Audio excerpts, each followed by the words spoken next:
प्यारे दोस्तों, ज्यादातर लोग अपने जीवन में मोस्ट सक्सेसफुल होना चाहते हैं, टारगेट्स बहुत ऊंचे बनाते हैं, हमारे गोल्स विशालकाय होते हैं, लेकिन उसके लिए कीमत चुकाने को बहुत कम लोग तैयार होते हैं। जबकि मैं आपको बताऊं, जितनी बड़ी ग्रोथ चाहिए, अक्सर उतनी ही पेनफुल सिचुएशन से गुजरना पड़ता है, विषम परिस्थितियों से जूझना पड़ता है। मैं आपको बताऊं, इंसान का जब जन्म होता है तो उसके लिए भी उसकी मां को लेबर पेन से गुजरना पड़ता है, जो कि दुनिया का सबसे बड़ा पेन माना गया है।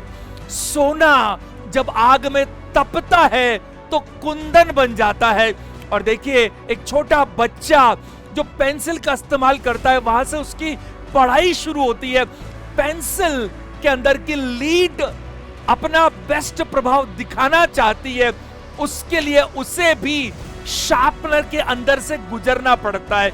इसी तरह से इंसान अगर अपने अंदर का सर्वोत्तम बाहर निकालना चाहता है तो उसके लिए जरूरी होगा कि उसे पेनफुल चीजों से तो गुजरना ही पड़ेगा। और देखिए, मैं आपको बताऊं अपने अनुभव से, ये प्रकृति बहुत ही समझदार है। आप देख लीजिएगा, ऐसे सारे लोग जिन्होंने इतिहास रचा है, उनके सामने विषम परिस्थितियां आई ही थी। चाहे वो अरुणिमा सिन्हा हो, चाहे वो रविंद्र जैन हो, चाहे वो सूरदास हो, चाहे वो कोई और क्यों ना हो, हर किसी के पास जीवन में दो ऑप्शंस होते हैं। या तो उसे जूझे, लड़े और आगे बढ़ जाए, या फिर उसे डर जाए और पीछे वापस लौट जाए। अब ये फैसला डिपेंड करता है हम लोगों के ऊपर, हम क्या चाहते हैं। आज का हमारा एग्जाम्पल है आकाश के प्रूवन बादशाह। मैं बात कर रहा हूं बाज यानी ईगल की। ईगल की यूं तो उम्र करीब करीब 70 साल मानी जाती है, लेकिन 40 साल की उम्र में उसके सामने कुछ ऐसी चीज सामने आती है जिससे हम सभी लोग बहुत बड़ी प्रेरणा ले सकते हैं। ऐसा क्या होता है?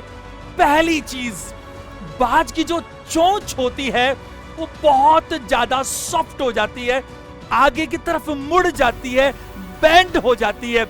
इसका क्या काम है? सबसे बड़ा काम है शिकार को निगलना।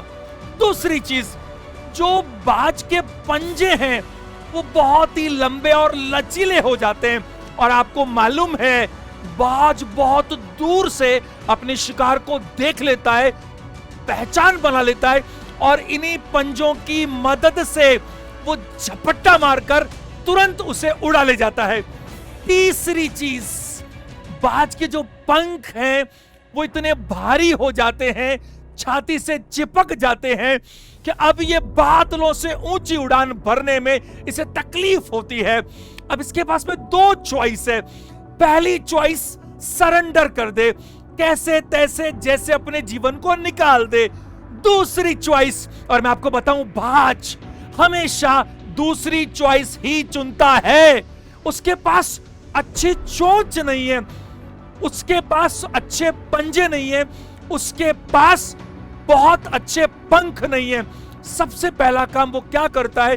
वो किसी ऊंची चोटी पर जाता है, वहां एक घोंसला बनाता है, सामने पहाड़ से, सामने पत्थर से टकरा टकरा कर उससे अपनी चोंच को तोड़ देता है। हाँ, आप सोच के देखिए, ये कितनी असहनीय पीड़ा वाला काम है, कितना पेन, दर्द झेलना पड़ता होगा। दूसरी चीज वो क्या करता है कि जो उसके पंजे हैं, अब उसे वो रगड़ना शुरू करता है, पंजों पर जो नाखून है उनको रगड़ देता है। कहानी यहीं समाप्त नहीं होती। वो अब क्या करता है? अपनी नई चोंच, नए पंजे आने का इंतजार करता है, और उसके बाद वो जो नई चोंच आती है उससे अपने जो छाती पर पंख हैं एक एक करके उनको भी निकाल देता है। और आप देखिए, ये सब कुछ उसके लिए कितना कठिन रहा होगा। इस पूरी प्रक्रिया में करीब करीब 5 से 6 महीने का समय उसको लगता है, लेकिन उसके बाद उसका होता है पुनर्जन्म। एक नया जीवन मिलता है, नई स्फूर्ति, नई ऊर्जा, नया सम्मान, नई गरिमा, सब कुछ नया। और जो शेष 30 साल करीब जीवन बचता है उसको वो मजे से जीता है।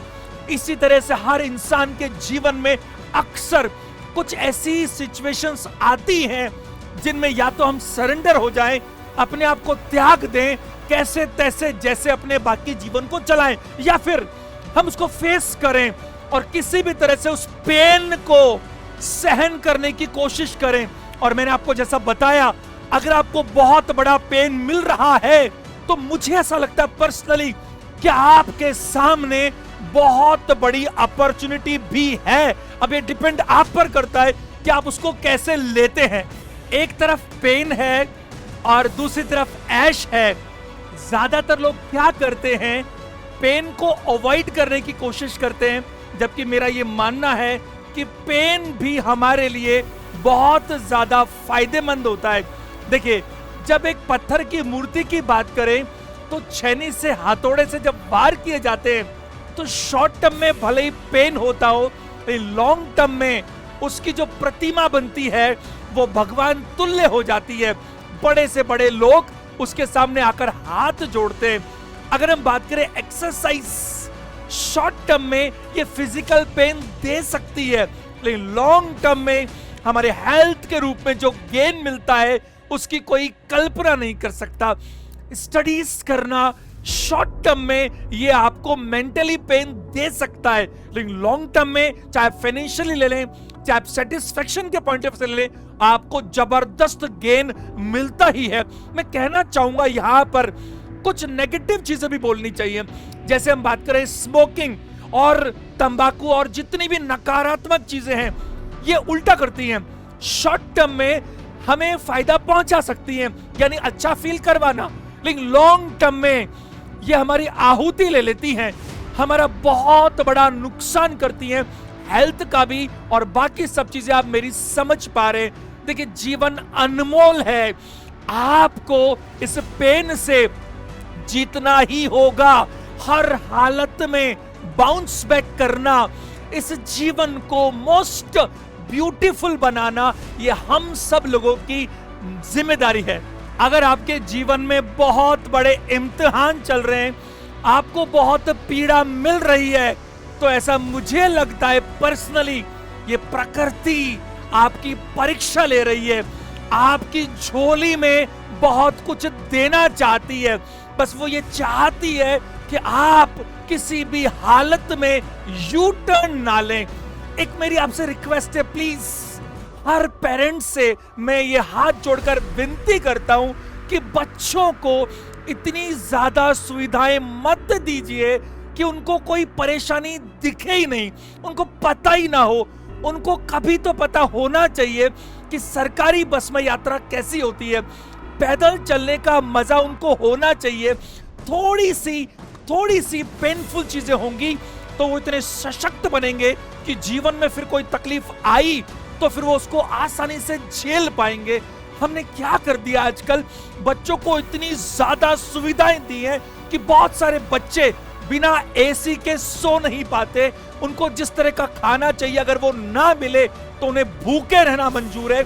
वो मतलब कॉम्प्रोमाइज और एडजस्टमेंट करने को तैयार ही नहीं है। आप सोच नहीं सकते। मैं आपसे हाथ जोड़कर विनती कर रहा हूं, और अगर मुझसे कुछ गलत बोलने को मिले तो माफ कीजिएगा, लेकिन यही सच है। आप खुद अपने बच्चों के सबसे बड़े दुश्मन बन रहे हैं, क्योंकि आप उनको लाइफस्टाइल सिखा ही नहीं रहे, आप उनको बिगाड़ने का काम कर रहे हैं। मैं माफी चाहता हूं मेरे इन शब्दों के लिए, लेकिन यही सच है।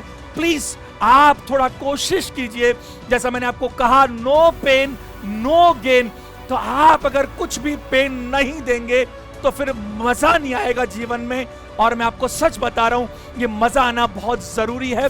अगर आपको सेशन अच्छा लगा तो प्लीज इसे लाइक करें, कमेंट करके जरूर बताएं, अपने कम से कम 5 दोस्तों को शेयर करें, और मुझे यह भी बताइए किन चीजों पे आप आने वाले दिनों में ऐसे सेशंस चाहते हैं।